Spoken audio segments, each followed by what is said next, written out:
శ్రీమాత్రే నమః. నమస్కారం. క్రోధినామ సంవత్సర ఉగాది శుభాకాంక్షలు ప్రతి ఒక్కరికి కూడా. మనం ఉగాది గురించి కూడా గత కొన్ని ఎపిసోడ్లో తెలుసుకున్నాం. ఉగాది అంటే ఏంటి, ఏం చేయాలి, ఆ రోజు చేయాల్సినవన్నీ కూడా చేస్తాం. ఈ సంవత్సరం, ఈ క్రోధినామ సంవత్సరం ద్వాదశ రాశి ఫలితాలన్నీ కూడా మనం తెలుసుకోబోతున్నాం. ఈసారి మనం చెప్పబోయే రాశి ఫలితాలు ఒక సంవత్సర కాలానికి ఎలా ఉంటుందో ప్రతి రాశికి ఏ సబ్జెక్ట్ వాళ్ళకి ఆ సబ్జెక్ట్ వైజ్గా చెప్పుకుంటూ వచ్చామన్నమాట. కాస్త ఓపికతో వినండి. 1 ఇయర్ది కాబట్టి కొంచెం ఓపికగా శ్రద్ధాభక్తులతో వినండి, స్కిప్ చేయకండి. అండ్ సద్గురు జ్యోతిషాలయం చెప్తున్నటువంటి ఈ యొక్క అద్భుతమైనటువంటి 1 ఇయర్ ప్రిడిక్షన్లో మా ఛానల్ చూస్తున్న ప్రతి ప్రేక్షక మిత్రులకి పేరు పేరున మీరందరూ కూడా ఆయురారోగ్య ఐశ్వర్యాలతో ఉండాలని భగవంతుని ప్రార్థిస్తున్నాం. ఇప్పటివరకు చాలామంది మన ఛానల్ చూస్తున్నారు, సబ్స్క్రైబర్స్ తక్కువ ఉన్నారు. సబ్స్క్రైబర్స్ తక్కువ ఉన్నారు. కాస్త పక్కన చూస్తూ ఉండగా మీ చేతితో ఆ సబ్స్క్రైబ్ బటన్ కొట్టండి. ఆ పక్కన ఉన్న గంట బటన్ కూడా కొట్టేసేయండి. అన్నీ మా ప్రోగ్రాంలో అన్నీ మీకు వచ్చేస్తాయి. మీకు ఈ యొక్క రాశి ఫలితం నచ్చింది కదా, మరి నచ్చినప్పుడు మనం ఏం చేయాలి? సోషల్గా ఇంకొక 10 మందికి వేయడం. దీని అలాగే ఇన్స్టాలో కానీ, ఫేస్బుక్లో కానీ, వాట్సాప్లో కానీ షేర్ చేయండి. రైట్. మరి జాతకం ఎందుకు ఈ జాతకం తెలుసుకోవాలి? గోచార గ్రహస్థితులు అన్నింటిని దృష్టిలో పెట్టుకొని, అన్ని వర్గాల వారిని దృష్టిలో పెట్టుకొని మేము జాతకం చెప్పడం జరుగుతుంది. జాతకం పడుతున్న వర్షానికి గొడుగే కానీ జాతకం జీవితం కాదు. నేను ప్రతి నెల కూడా చెప్తుంటాను, ఇప్పుడు యొక్క సంవత్సర జాతకం కూడా చెప్తున్నాను. జాతకం ఎంత నమ్మాలో అంత నమ్మండి. మీ యొక్క వ్యక్తిగతమైనటువంటి జీవితంలో మీరు చేస్తున్న వృత్తిని గట్టిగా నమ్మండి. మీ యొక్క కులదైవాన్ని నమ్మండి. తప్పకుండా మీరు బాగా ఉంటారు. ఓకే, ఎవరెవరు తెలుసుకోవాలి? 21 సంవత్సరాల లోపు ఉన్న విద్యార్థులు, అది స్త్రీ పురుషులు ఎవరైనా జాతకం అడగకండి, చెప్పము. తర్వాత 60 సంవత్సరాల పైచిలుకు వాళ్ళు అసలే అడగకండి. ఎందుకంటే మీరు గొప్పవాళ్ళు, 60 వసంతాలు చూసుంటారు, మీకు అన్నీ తెలుసు కాబట్టి మీరు కూడా జాతకం తెలుసుకోవడం అవసరం లేదు. సాక్షాత్ మీరందరూ దైవ సమానులే. తర్వాత ఇల్లీగల్ అఫైర్స్ గురించి దయచేసి అడగకండి. గురుగారు మాకు చాలా అప్పులు ఉన్నాయండి. జాతకం చెప్పుకుంటే అప్పులు తీరదు. వ్యాపారమో ఉద్యోగమో చేస్తే అప్పులు తీరుతుంది.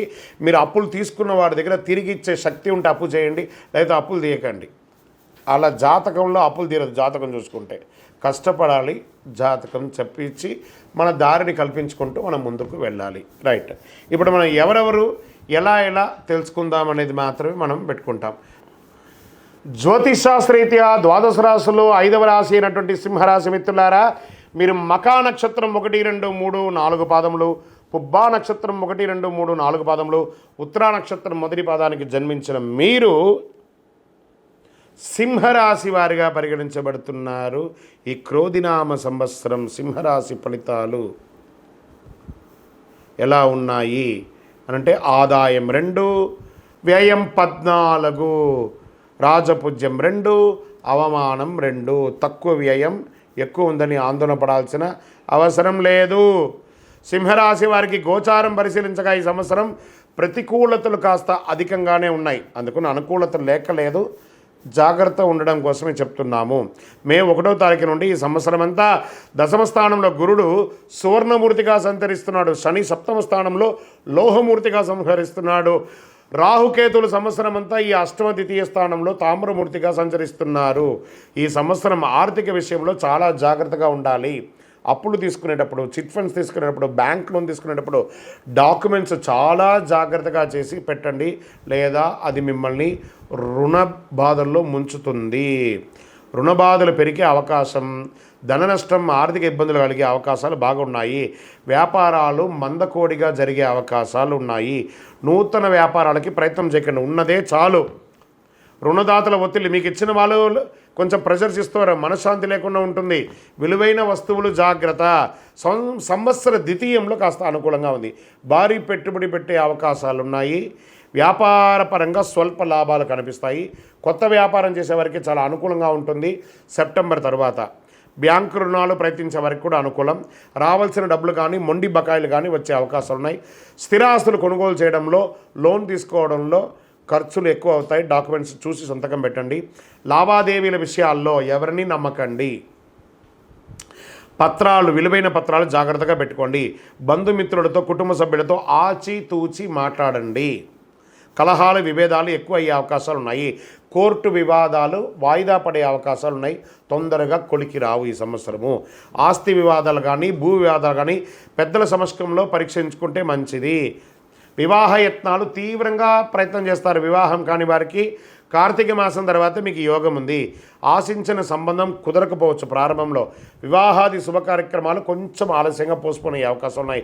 ప్రేమికలు వివాహాలు ఆలస్యంగా జరుగుతుంది లేదా ప్రేమికులు విడిపోయే అవకాశాలు ఎక్కువ కనబడుతున్నాయి. సంతానం కోసం ప్రయత్నం చేసేవారికి అక్టోబర్ తర్వాత మంచి సాఫల్యం దొరుకుతుంది. విద్యార్థులు విద్య కోసం నిరుత్సాహం కాస్త తప్పదు. కష్టపడాలి, బాగా కష్టపడాలి. చదువులో కొంచెం కాదు, చదువు పట్ల ఆసక్తి పెరుగుతుంది కానీ బద్ధకం, నిర్లక్ష్యం దానివల్ల పెద్ద మిస్ అయ్యే అవకాశాలు కనబడుతున్నాయి. అత్యవసరమైతే తప్ప విదేశాలకి వెళ్ళకండి, మంచిది కాదు. విజాలు రిజెక్ట్ అయ్యే అవకాశాలు కొన్ని సమయాల్లో ఉంటాయి, జాగ్రత్త. ఆరోగ్యం కాస్త మిశ్రమంగా ఉంటుంది. ఉపాధ్యాయులకి పదోన్నతి, స్థానచలనము లేదా మీరు కోరుకున్న దానికంటే వేరే స్థలానికి ట్రాన్స్ఫర్స్ అయ్యి అది కూడా ఇబ్బంది పడే అవకాశాలు ఉన్నాయి. నిరుద్యోగులకి జూలై తర్వాత మంచి అవకాశాలు వస్తున్నాయి. ఐటీ రంగం వారికి టెన్షన్. అధికారులు కింద స్థాయి సిబ్బందితో ఇబ్బందులు తప్పవదు. ప్రైవేట్ సంస్థ ఉద్యోగాలకి మిశ్రమం. ఆగస్టు, అక్టోబర్ నుండి ఫిబ్రవరికి కొంత అనుకూలంగా ఉంటుంది. పారిశ్రామిక రంగాల వారికి ప్రోత్సాహకరంగా ఉంటుంది. వ్యవసాయ రంగం వారికి అభివృద్ధిగా ఉంటుంది, 2 పంటలు కూడాను. వైద్య, మెడికల్ రంగం వారికి ఆటుపాట్లు ఉన్నా అధిగమిస్తారు.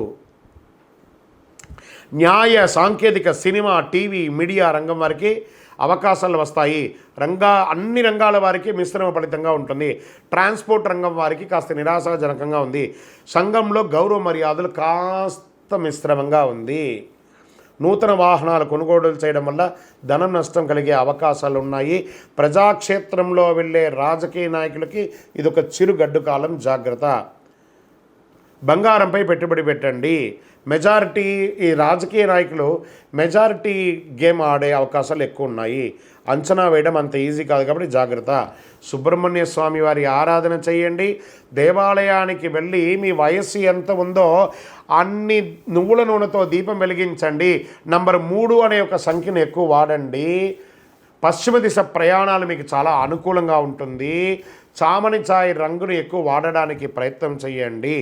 ఇంకను మీ యొక్క సంపూర్ణ జాతకం తెలుసుకోవాలనుకుంటే మీ పరిసర ప్రాంతాల్లో ఉన్నటువంటి సద్గురువులను సంప్రదించి జాతకం తెలుసుకోండి. లేదా మా ద్వారా చెప్పాలనుకుంటే ఈ యొక్క నంబర్కి, కింద కనబడుతున్న నంబర్కి మీ పేరు, date of birth, time of birth, place of birth WhatsApp చేయండి వివరాలు.